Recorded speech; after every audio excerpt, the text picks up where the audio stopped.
special guest on Let Me Be Frank today. We're joined by Pierre Ferragu, who is bringing a special Broadway-style musical show about Bernadette of Lourdes here to the United States. The show has been a tremendous success in France, and now he is bringing it here so that we can enjoy it as well. Bishop Caggiano is going to talk to him about the show and about beauty and the story of the little girl in France who has really moved the world. So keep your radio right here at 1350 AM or at 103.9 FM, or keep us on the Veritas app on your phone.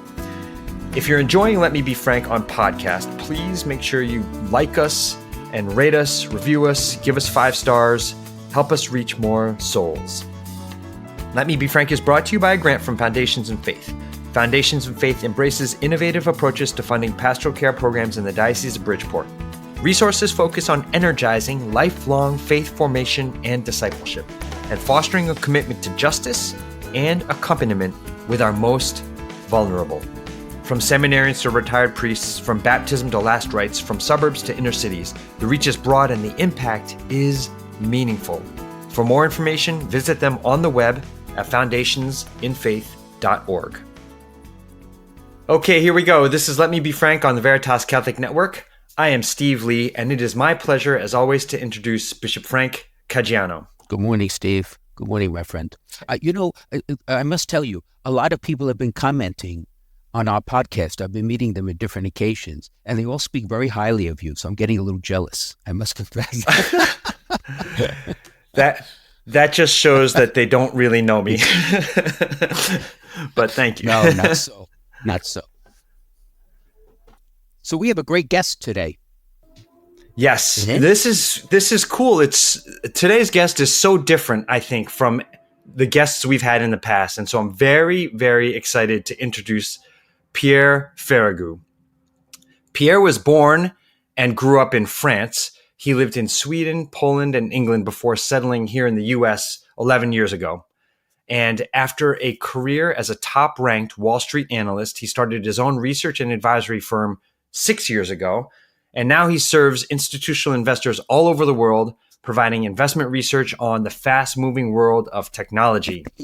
You might see him regularly on Bloomberg or CNBC commenting on Tesla or AI or things like that. But for our purposes today, you can talk to him about AI if you'd like, Excellency, but Pierre is an active Catholic, a Knight of Malta, a member of the Lumen Institute, and his faith brought him on a new and recent adventure. So Pierre has assembled a team to bring the theatrical musical Bernadette de Lourdes to North America. This is a show that has been a triumphal success in France, and it's what we're going to talk about today. And Pierre lives in Southport with his wife and 5 kids. And Pierre Ferragu, welcome to Let Me Be Frank. Steve, Excellency, thanks a lot for having me on the show. It's a great pleasure. Oh my gosh, I'm delighted that you're here. Now, Pierre,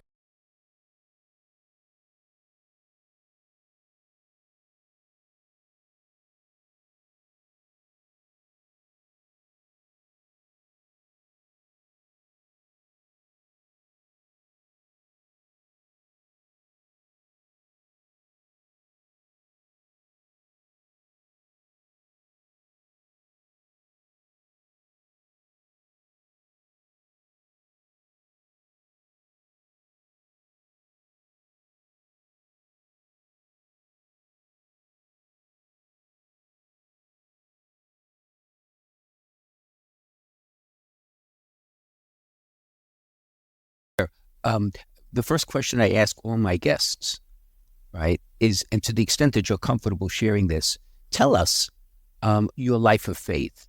You are certainly active in the church. You love the church. You love the Lord. Was that always the case in your life? Did you grow into it as you got older? Let's start just with a general sense of who Pierre is. So you want a historic perspective, right? I'm not whatever. sure an hour would be enough. Yeah, but, whatever you wish. No, I love that question, and thank you for giving me the opportunity to answer it. So I grew up in a very classic Catholic family in France. I was number 4 out of 5 brothers. My parents educated me in the faith. I went to a Catholic school. And the practice of faith really faded away from my teenage down to my younger adult life, to the point that when I got married, and I moved with my wife to Sweden, where I started my career. And after a year, a friend of mine, like an older friend of mine, came to visit us. And on Sunday, he asked us, "Oh, guys, where do we go to mass here?" And I was very afraid to realize I didn't even know where the Catholic Church was in Stockholm. And then we came back to France, and one day I went to a wedding of a relative, and a distant relative, like in a family where the faith was not as present as in mine. And I realized I was the only one singing during the church during Mass, and it really created like a massive like eye opening for me. And I realized that I was letting go things that were so important to my upbringing, and that I was creating basically behind me a world in which faith was going away. And so my reaction was almost cultural. I was like, I don't want to live in a culture like that, where people don't know church songs, don't know what the faith is about. And so I came back to the faith really that way. So it was almost like a very, like, down to earth kind of reaction, that life without faith is no good. So I don't want it. But that was about it. And then maybe fast forwarding 10 years down the line, we really became very, very faithful and practicing family, going to mass every Sunday, but very much in this very social, kind of way, without, I would say, a very close relationship with Christ. And at some point, I started feeling that there's the exact similar void, and probably looking at people around me. And I went on a retreat at Le Barou in France, a monastery of Benedictine monks who sing beautifully, like in Gregorian, the whole liturgy. And then there, really, like, I had the deep encounter I was looking for. And my faith on a day-to-day basis didn't really change, but like the very personal relationship with Christ came back from that moment. And came back the way it was when I was a child, basically. So I sort of closed the circle, and I started everything again, back to childhood level, maybe, 15 years ago or something like that. It's amazing, though, Pierre. There are so many of us who go through that cycle, that as we're children, we're receptive to the faith, and we have this experience of the Lord. And then as we grow older, it's challenged in some way. And then, please God, it's rediscovered in a new way. When it's rediscovered with tremendous energy, with passion, right? So now a lot of what you do, right, besides your professional life, is in service of the mission of the church, as a Knight of Malta, member of your parish, and this extraordinary project of bringing the musical play Bernadette to the United States. So now, first question, what is this musical presentation of Bernadette? Let's start with that. What is that? Yes. So that's a story that started in France about 10 years ago. Roberto Cioleo, who is like a very successful producer in France, and who comes from, like, who was brought up by his Italian grandmother, has like a very, very beautiful, very deep, very emotional faith, was working on a show not very far from Lourdes, in the south of France, and the show was not doing well financially. Like, they were scared that the show may not, take off, and so he took the whole crew, like the cast and the technical staff, to Lourdes for a day, and none of them were like Catholic or even believers. And he told them about Lourdes, about the place. He prayed in front of them at the grotto, and then he threw as a joke, guys, if we get out of this, our next show will be on Bernadette de Lourdes, right? Ah, And everybody said yes. Everybody said yes, a bit like as a joke. And then the show ended up a massive success. And then Roberto stuck to his word, saying, "Now let's work on Bernadette de Lourdes." He went back to Lourdes and started engaging with the local church authorities to see how this could start.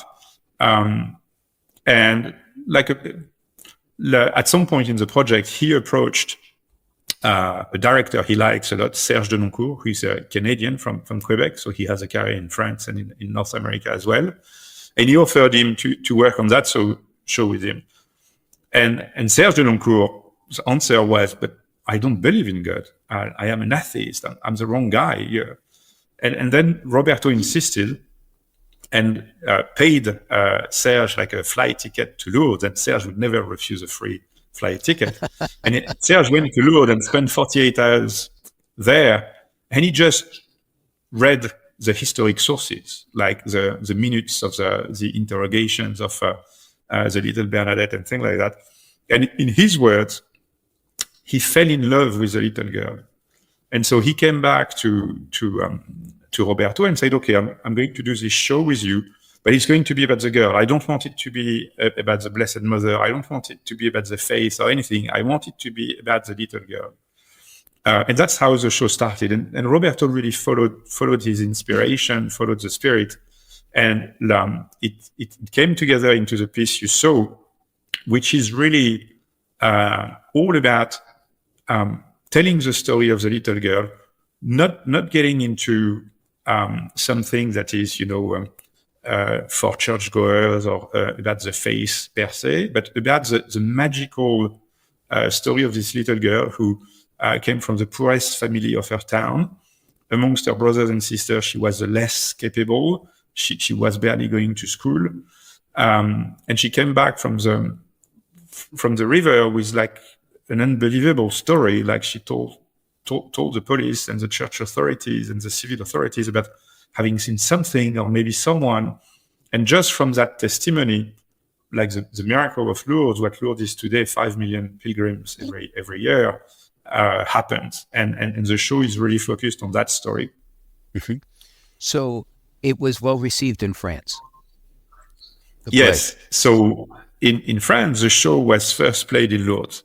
And like the producers were always joking about that. Like, "Oh, you can call us crazy, but like a show about Bernadette in Lourdes should be a good business." It's like, Mm-hmm. and so that's how the show started. Then COVID hit, things became a bit complicated, and the show restarted in Paris.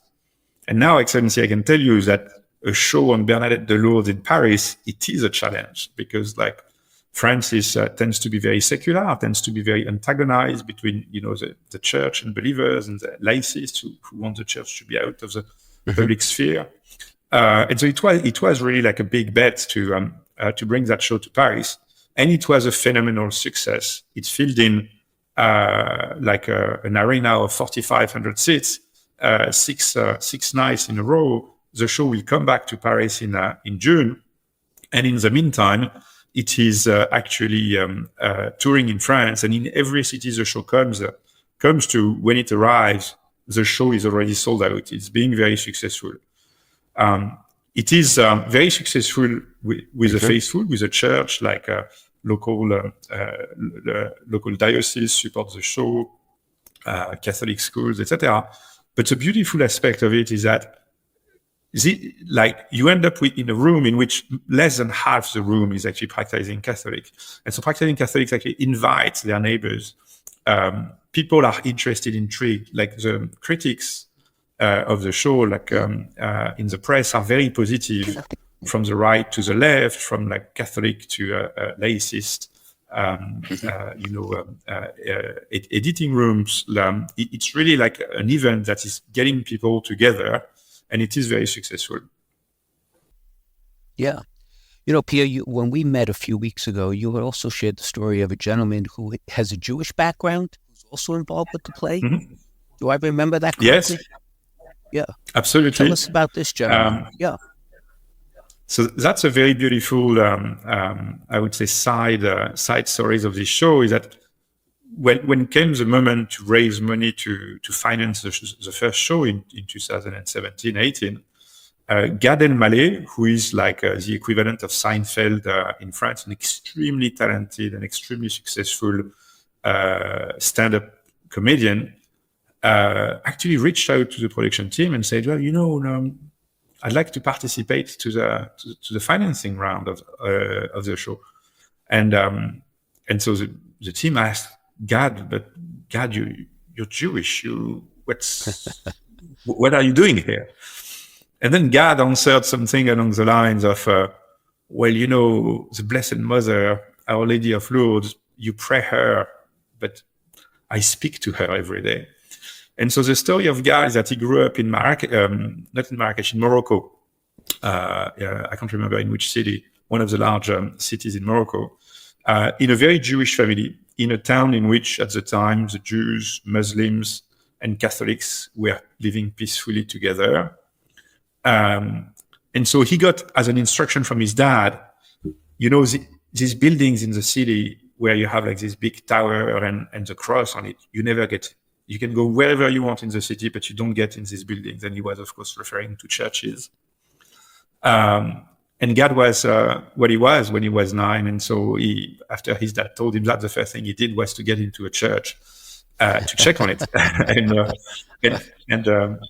in the church, he stood at the feet of a statue of Our Lady of Lourdes, and he had a very, very strong, very powerful spiritual experience that he kept all his life. And the way he describes it today is that he says, I got the message that she would look over me for my whole life, and I've felt that way every day since. He made a movie about the story. Yeah, it creates like a very interesting situation because he didn't formally convert to the Catholic faith, but he's maintaining a very, very deep, very beautiful, journey of conversion, of discovery of the faith. So now he's studying at the Les Bernardins in Paris, theology and philosophy. He's a reader of Simone Weil, of all the great theologians. He is still very, very close to his Jewish faith and to all the cultural and social aspects of it as well, and the family aspects of it as well for him. So he reminds me of, Cardinal Lustiger. So he's like a beautiful bridge between the Jewish faith and the Catholic faith. And he's now like a beautiful witness in France. He actually produced a movie about his story, and he speaks about his faith, about how he came. What attracts him, what fascinates him in the Catholic faith, the fact that the Christian faith is really the only faith that is exclusively centered on love. And so he's a beautiful witness, and he's part of the show. He has supported it financially very, very generously and very significantly. And he's also part of the success because everybody in France knows him, and everybody knows that this show on Bernadette is a show in which he's involved. Right. Allow me just a sidebar. I recently stumbled on YouTube of a documentary on the progress being made in rebuilding Notre Dame Cathedral. And they showed the clips. Now, I guess it's been a year, 4 years maybe? I forget how long ago it actually burned. They're showing clips of Parisians who were mesmerized, stunned, crying in the streets when they saw Notre Dame on fire. So I find it interesting. In some way, it's secularized France, right?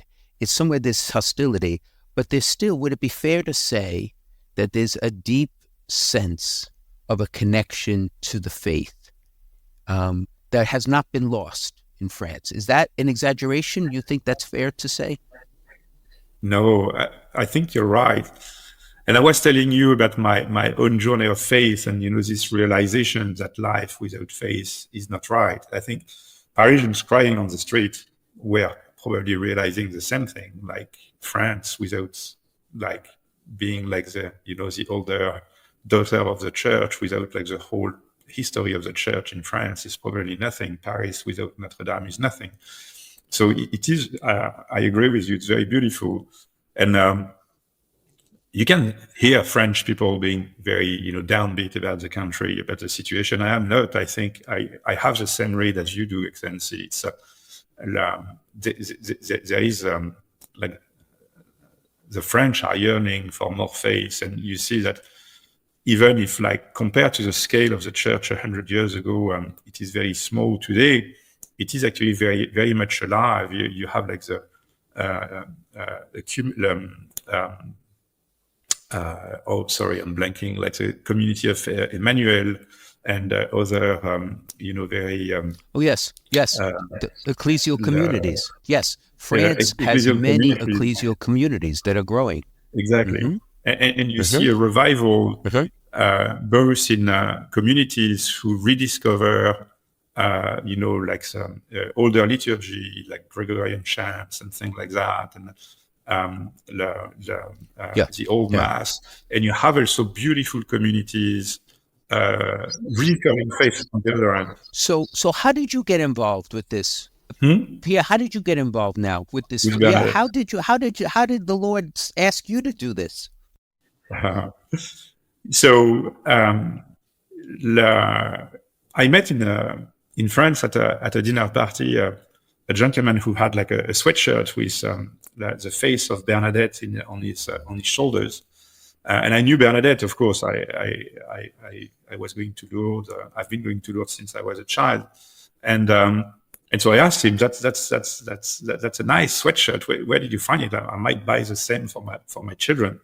And he told me about the story, and he was involved in the play. And I heard the story of God in particular. I thought was absolutely fantastic. And at the end of the conversation, I told him, well, if one day you want to bring the play to the US, give me a call, and I'll help you set up a few meetings and make some introductions locally if you want. And I didn't really. I didn't even remember. I told him that. That's what he says. And then he took my word. He called me back. We had a call. We discussed it.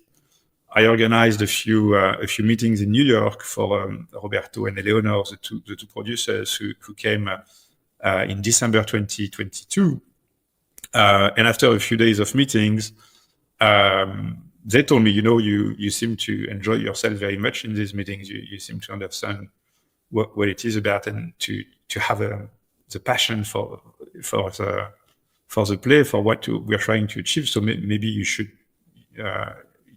be responsible for that. And I didn't really see their point. Like that's not my job. That's not my line of business. And so I kind of politely remained silent until the point they ended up like presenting me officially as the producer of the play in the US. And then I felt like, maybe I should just let go and let it happen. And then it has been a bit of a struggle because it's difficult. Producing a show means you need to convince people and get things started. And in order to get talents, you need money. In order to get money, you need talents, and you don't know where to start. It has been like a tough experience. And what's for sure is that every time I felt like I would give up, I've always gotten like very, very clear signals that I was not meant to give up. And so I haven't given up. And one of them I always like to mention is I was really decided to call France and to tell them I would not keep going and they should find someone else. And then I went to a business meeting in which there was a person in that meeting that I thought should have not been there, but was there. So I just didn't know that person, but I was like, nothing too bad. But I wasn't necessarily pleased that she was in the room, that he was in the room. And then the first thing that I did entering that room was to bend over the coffee table to pour myself a coffee. He bent over the table to pour himself a tea. And then his medal of Mary fell in front of my eyes. And the reason why I was willing to give up at that point in time is because I felt I would never find like the financing support to get started. And this gentleman happened to be decently wealthy. And I was like, I told him, oh, after the meeting, I'd like to catch up with you just 15 minutes. There is a project I would like to tell you about. And I told him about the project actually a few weeks later. And instantly he said, I'm in. Good. And so that's, I've been brought back into the project several times with that kind of nice signals on messages. And here I am. So in a sense, I don't think it's an exaggeration to say that you were chosen. And I would think chosen by Our Lady to do this. You had not conceived of doing this, but you were led to this position, right? And that's I will take Bernadette's position, right? You say so. See, but that's exactly the point. It's beautiful because Bernadette, she discovered Our Lady. She wasn't intending to do it. It's not a fabrication. She could not possibly have gone through all of the tribulation and the opposition. And we'll talk about that after the break. And yet she remained firm because she knew she was telling the truth. But she was chosen, just like you were chosen, which I think is humbling and scary, isn't it? It's because this is a big project. You're talking a lot of money to do this, right? This is very scary. This is, to my scale, yes, a lot of money, and yes, and it is a very humbling situation to be at the starting point of a project for which you have nothing, and so when you start thinking about it as, oh, I have to do this, I have to do that, I have to figure out this, I have to find the money, I have to find the talent. You can lose actually hope and get into very, very stressful moments very, very easily. And then every time it's the same story. You just sit down, look up and say, well, here is what we need and here is what I can do to help. And then it's in your hands. Amen. And then suddenly, I don't say the project works, but I say peace comes back. Absolutely. It's tremendous. When we come back from the break, let's talk a little bit about the play itself because it's unique in many ways. Right? Yeah. I can relate with how you're feeling about that, Pierre. But I can imagine. So this is Let Me Be Frank on the Veritas Catholic Network with Bishop Frank Caggiano. His Excellency is speaking with Pierre Ferragu, who is bringing a Broadway-style musical about Bernadette of Lourdes here to the United States, and it all started with a cool sweatshirt. So we'll be right back on the other side of the break. If you're concerned about your end-of-life plans, searching for a Catholic cemetery, or have loved ones who are buried in one of the 14 Catholic cemeteries throughout Fairfield County, now might be a good time to begin planning for yourself or for other family members. Call one of our family advisors at 203-742-1450 and select option 5 to leave a message, or visit www.ctcemeteries.org. Many people don't realize that they can be buried with their deceased loved ones, even if all of the family's in-ground plots have been taken. The Diocese of Bridgeport Catholic Cemeteries provides in-ground burials, as well as columbarium and mausoleum options. This makes it possible to unite your family together in the same cemetery, and it's an opportunity to build a bridge for your family back to the church. Talking about this issue is not easy, but pre-need planning makes your wishes clear, reduces cost, and helps your family avoid difficult decisions at a time of grief and loss. You can start your planning now by contacting one of our family advisors at 203-742-1450 and select option 5, or visit www.ctcemeteries.org. We can guide you through the options, regulations, and considerations to help you make the best decisions for your family. The number is 203-742-1450 and select option 5, or visit www.ctcemeteries.org. All right, welcome back to Let Me Be Frank on the Veritas Catholic Network. Bishop Frank Caggiano is speaking with Pierre Ferragu, who is bringing a beautiful and moving musical theater production about Bernadette of Lourdes from France here to the States. So, Excellency, I'll hand it over to you. Yeah, well, before we go into the play itself, I just want to make another observation, and I'm curious for your perspective, Pierre. But in a secularized world, the challenge that we have is to find new pathways to engage people in the faith, because they will not come directly to us, but we have to go to them. And it seems that in the secular world, kind of like the old ancient Roman world of the early church, entertainment, but more importantly, in our case, plays, films are very much a path that people often walk that can become an avenue for us to present an aspect of faith that could grab their heart, kind of entice them, intrigue them to perhaps ask questions and maybe begin to take a step forward in faith. So talk to me about that. Is this play fall into that, do you think, into this trend of evangelizing in a whole new way? Yes, I think this is really the reason why I am in it. This and the encouragement of all these anecdotes along the way, of course. I always think about, you're describing it as something new. It's new for our time, but it's not new in absolute. Like in the Middle Age in Europe, culture was mostly for the vast majority of people, tainted glasses in the cathedral and mysteries being played in front of the cathedral. And so the faith, the beauty of what the faith has to bring has always been within the culture, was always within the culture in these times.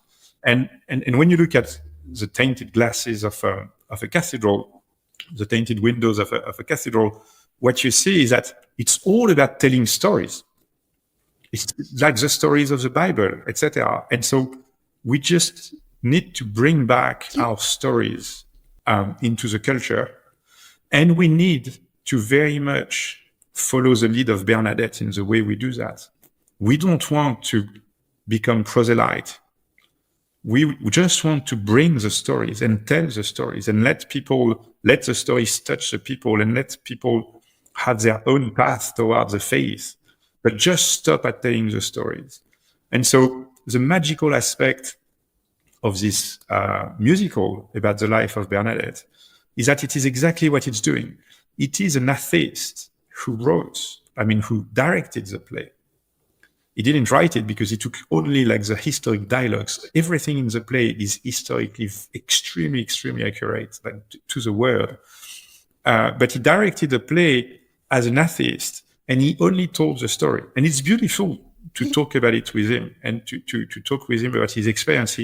He has these issues with God. He's in a difficult position towards the faith. But he went into this work of telling the story of Bernadette because the story of Bernadette touched him. Right. And he did that with a producer who is very faithful. It's a beautiful place where people get back together. There's a parallel. You made a very insightful observation about the parallel between the Middle Ages and our own age. And I'm going to put it this way.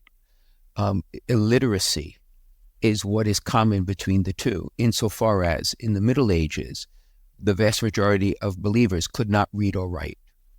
And therefore, they learned the faith, just as you said, through the path of beauty. And cathedrals, basilicas were living catechisms. I've said this many times on the podcast. People came in and experienced the faith, then came to understand the faith, right? Subsequently, hearing it preached, right? So the same is true here. Now, in our age, please God, everyone can read and write, but they're still not knowledgeable of the faith. So we need to create pathways that entice them, track their heart, so that they could begin to ask the question. So you're right. It's not, in a sense, it's not new at all. It's very similar. But what is new is that we have the opportunity now to engage people, particularly in the secular world. So they don't need to come to the cathedral anymore. We could go to Broadway. We could go to wherever it's going to go. And the most random people can actually be touched by what's going on. It's an amazing moment. So now tell me, why a play and not a film? Why was the choice made to make a play? Was there any talk about that?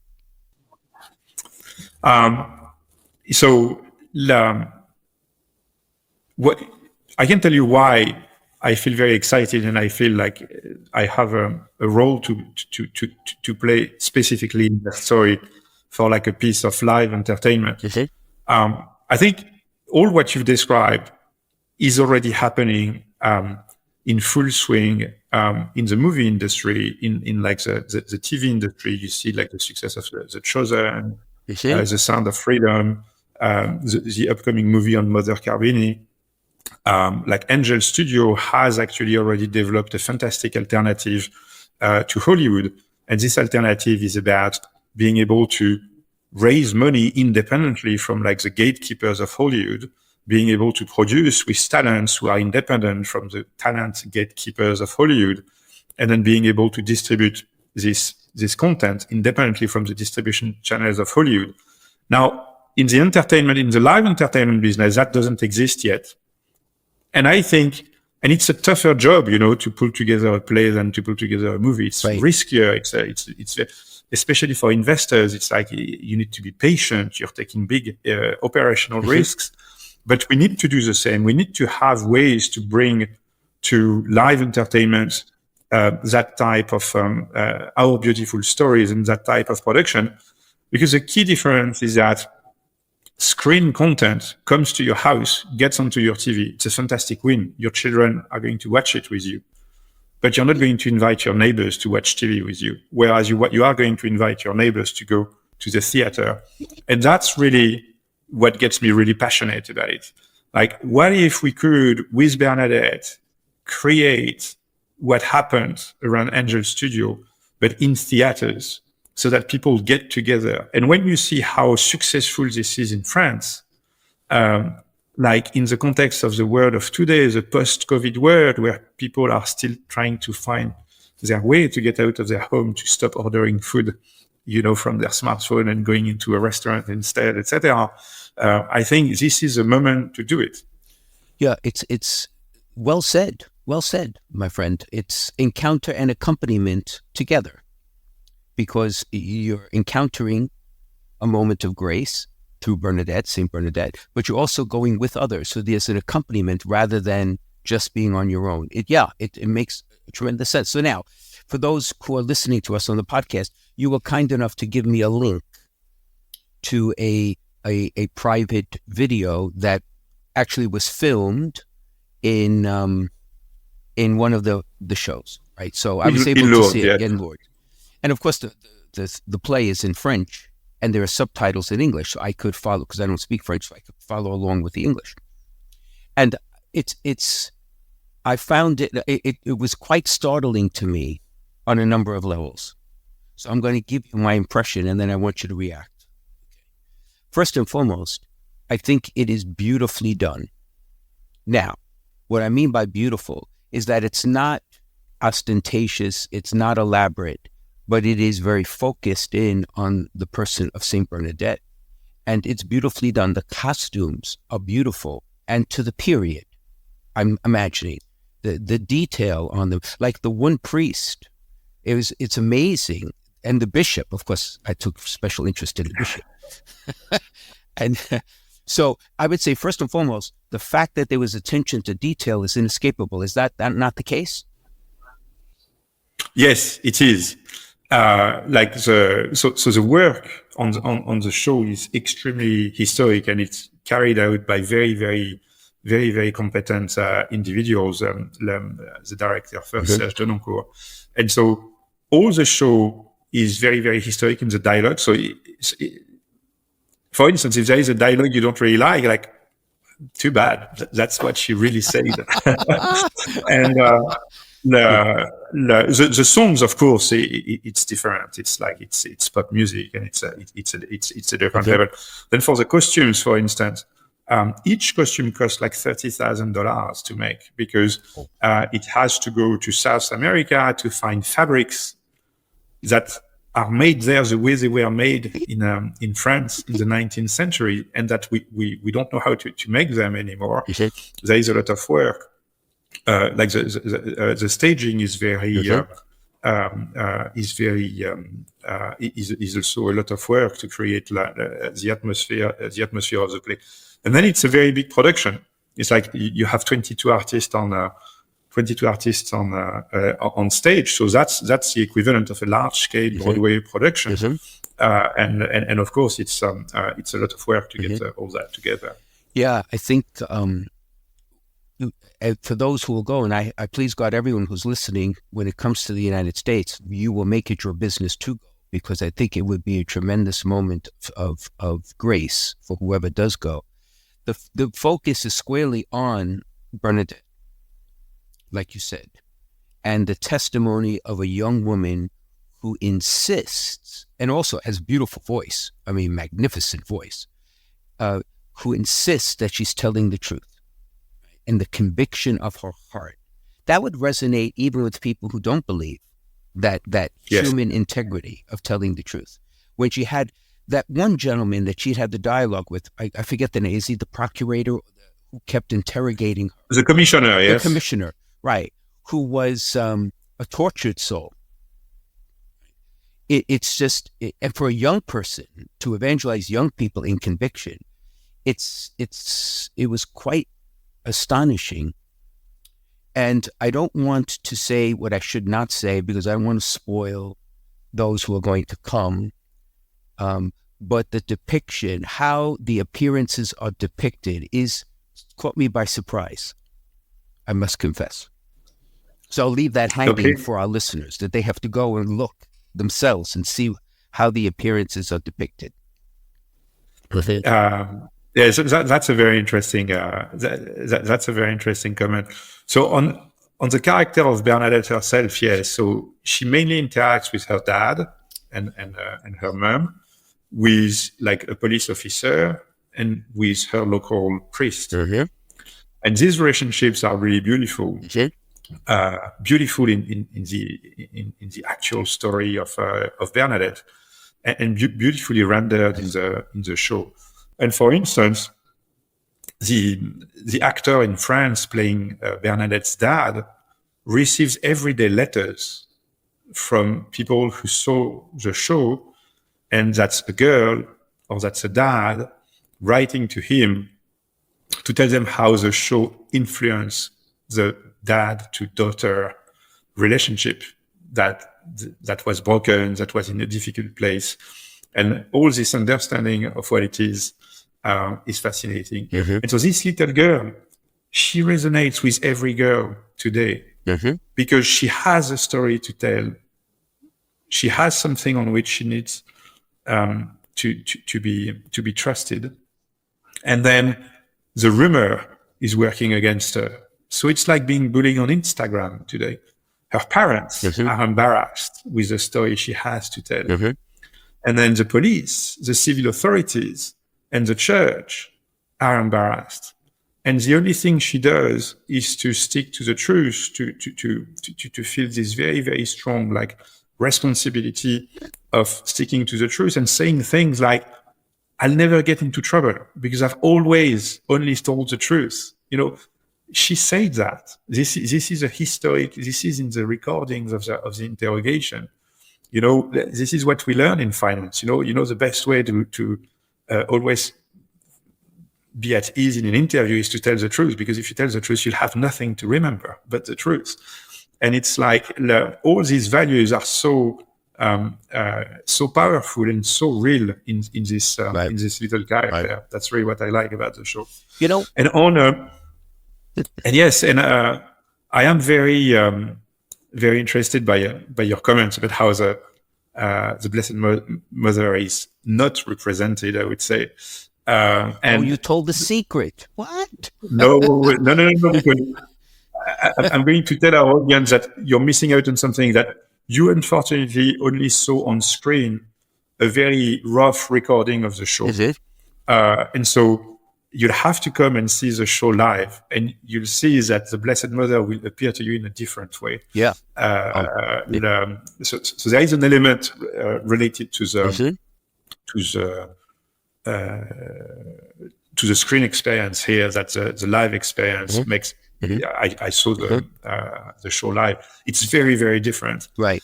You know, but still, it's reflecting this idea that the choice was made to focus the show on Bernadette and to leave to Bernadette what belongs to Bernadette.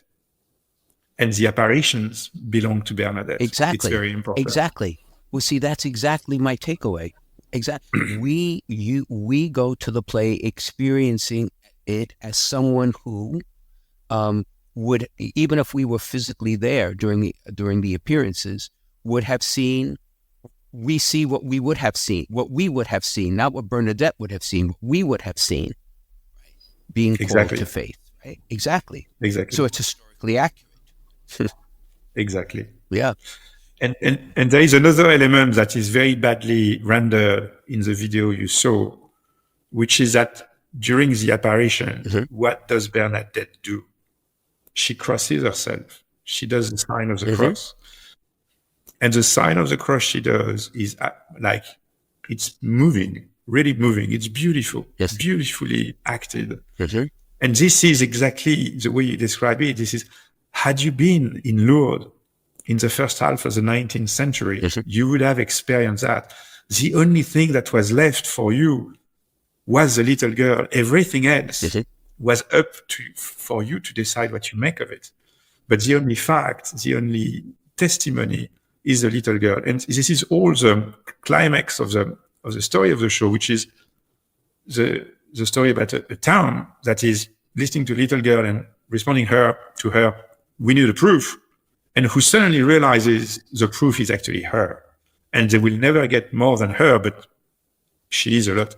And she eventually convinces her dad, her priest, and leaves, and I won't spoil the show too much about the police officer, and leaves the police officer where you saw him at that point in the story. But you know what, Pierre, there is a very beautiful moment in the play, and I believe, and it's a song that's sung, when the father confronts the commissioner, and he speaks about the beauty. Well, what I took away from it is it's the dignity that even poverty doesn't take away. And exactly. Right. And I thought that was a beautiful exchange, because the backdrop of this is for us to remember that in almost all the apparitions of Our Lady, wherever she has always chosen the poor, and she's always chosen the young to appear to. So you think of Juan Diego, for example. So therefore, they are the ones most unlikely to be believed, and yet they are the ones who become, as you say, the witnesses of her presence and bring people to faith. So they become the instrument. So poverty is, in our world, is something that is seen as almost dishonorable. And while it should not exist, everyone should have the basic needs.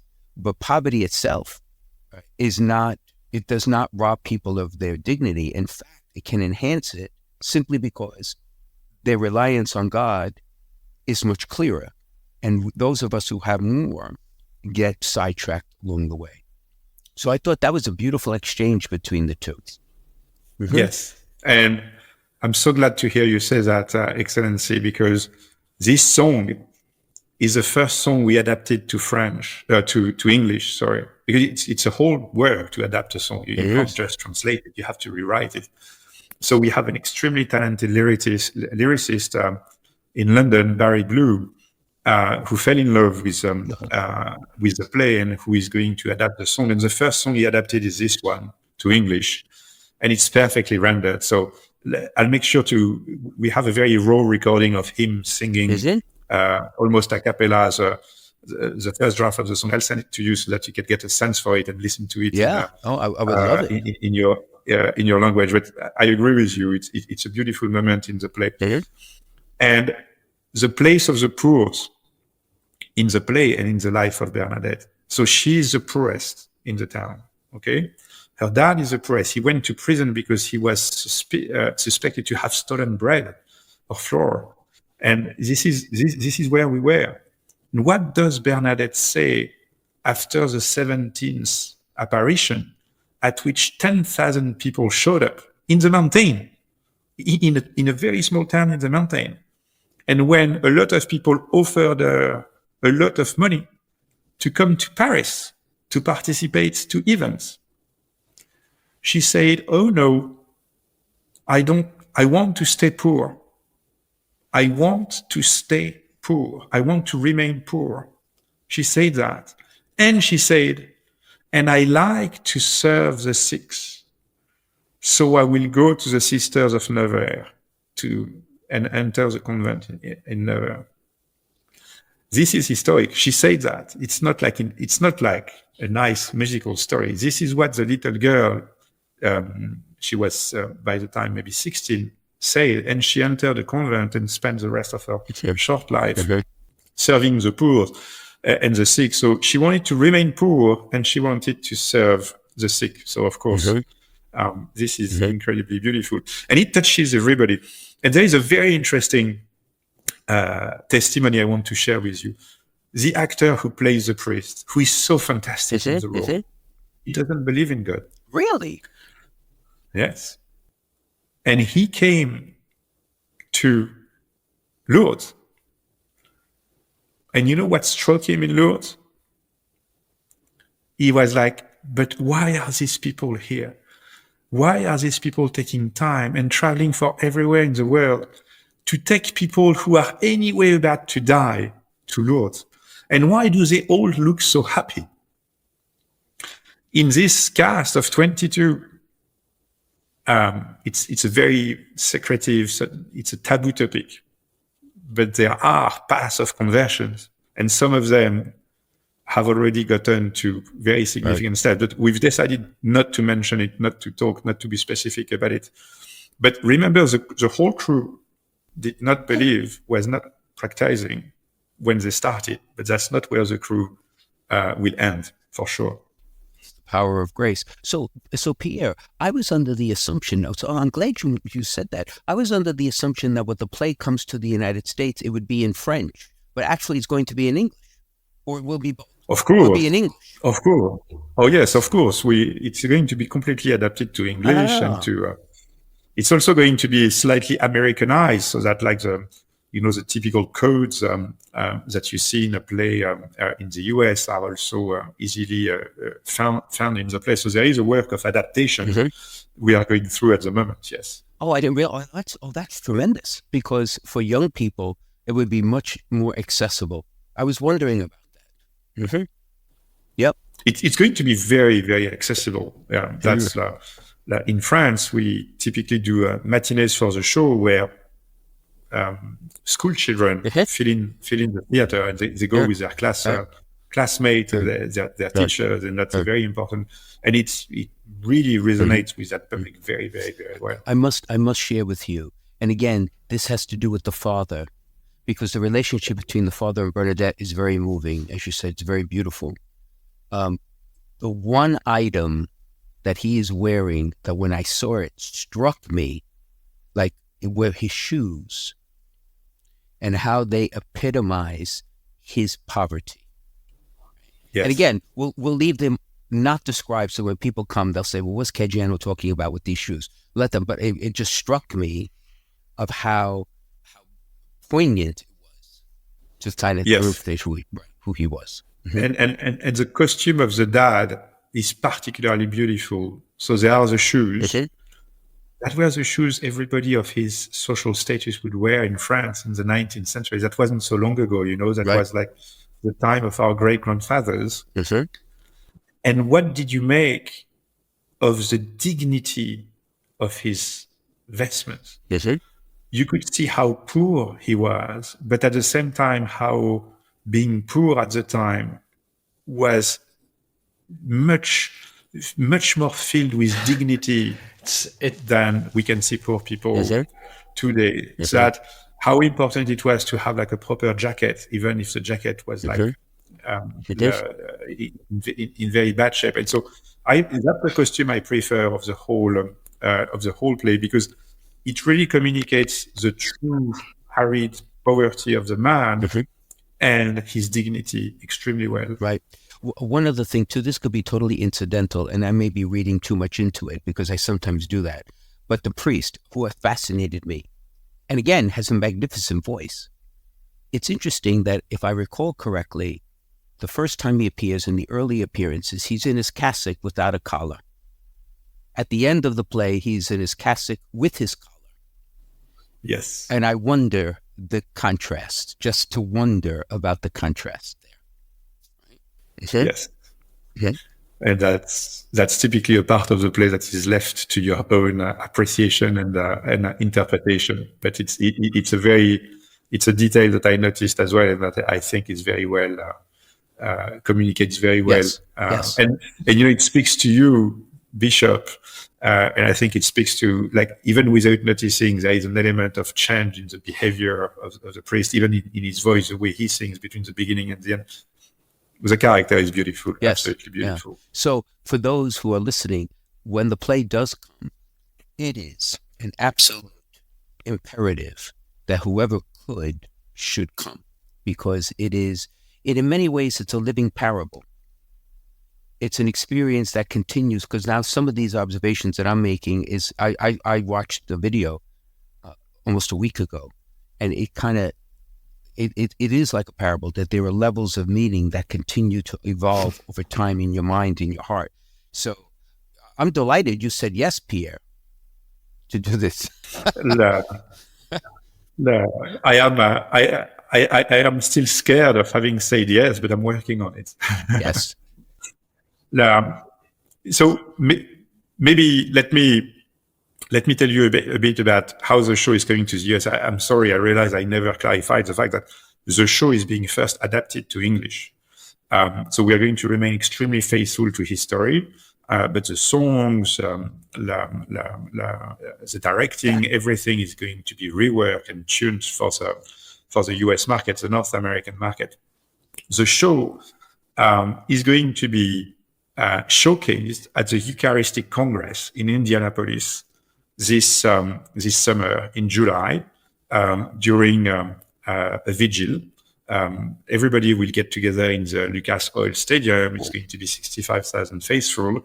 Like a rosary is going to be prayed, and after the rosary, like a shortened version of the show is going to be presented with the English songs, an English cast, and the beautiful actress, like the little Emma, who plays Bernadette, coming from France, and who will be playing Bernadette for the US in English. And so she's just getting into like accelerated English classes to get there. And then after that, the show is going to be premiered in Boston at the Philibert Theater in September 2025, and then it will tour the country.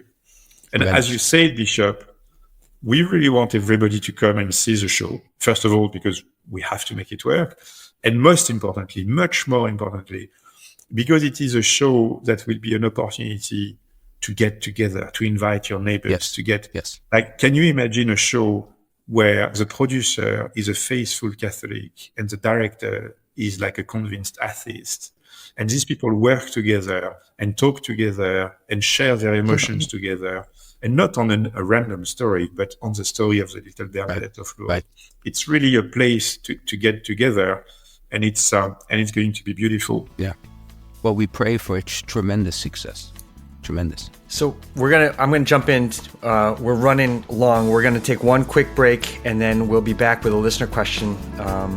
This is Let Me Be Frank on the Veritas Catholic Network. Be right back.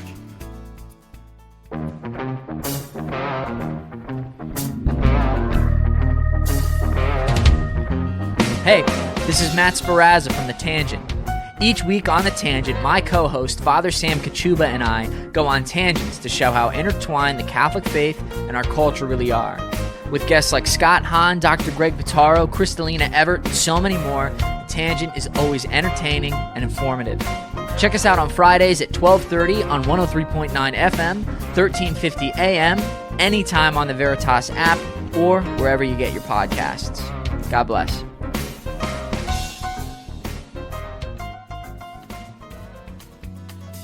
Okay. Excellent. Okay. So we're going to do the question, and then we'll say thank you to you, Pierre, and then tell everybody where they can keep updated on the status of the show. And then don't forget about the how to close out. Okay. Oh, yeah. All right. Absolutely.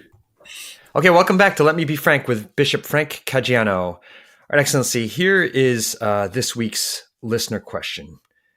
It says, I was brought up in a Catholic family.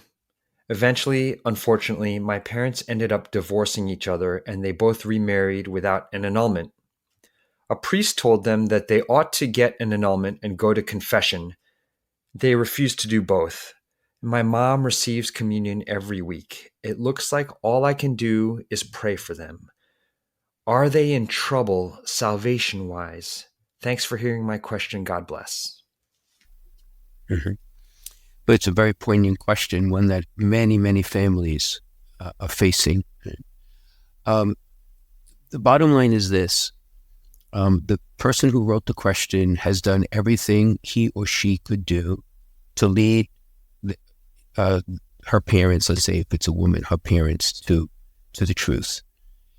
And there's not much more she can do.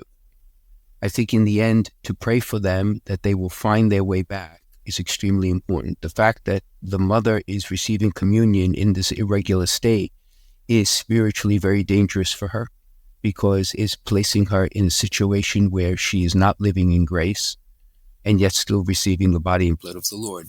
When it comes to salvation, that is in the hands of God. Comment. No one can speak to that question. But prayer is the greatest mover of hearts.